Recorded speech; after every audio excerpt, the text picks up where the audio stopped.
ஹாய்ங்க. போன 2 வாரமா பொன்னி அரிசி தான் சமைச்சு சாப்பிட்டுட்டு இருந்தோம். பொன்னி அரிசி இப்போ காலி ஆயிடுச்சு. ஹஸ்பண்ட் போய் மட்டை அரிசி வாங்கிட்டு வந்துட்டாங்க.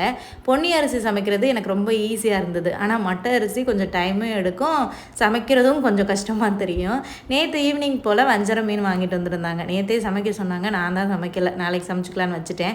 ஏன்னா அந்த கருவேப்பிலை இல்லைங்க, கருவேப்பிலை போட்டு மீன் குழம்பு வச்சா தான் எனக்கு மீன் குழம்பு வச்ச ஒரு ஃபீலே இருக்கும். இன்னைக்கு காலையில் தான் போய் அந்த கருவேப்பிலை வாங்கிட்டு வந்தாங்க. இந்த காமிச்ச கருவேப்பிலை தாங்க நம்ம ஊர் காசுக்கு ₹100. நல்லா ஃப்ரெஷ்ஷாக இருந்தது. எப்போவும் காரசாரமாக புளி ஊற்றி மீன் குழம்பு வைக்கிறோமே, கொஞ்சம் டிஃப்ரெண்ட்டாக பண்ணலான்னு சொல்லிட்டு இன்றைக்கி இந்த ஃபிஷ் மோலின்னு சொல்கிறாங்கல்ல, அந்த ரெசிபி தான் வந்து ட்ரை பண்ணியிருந்தேன்.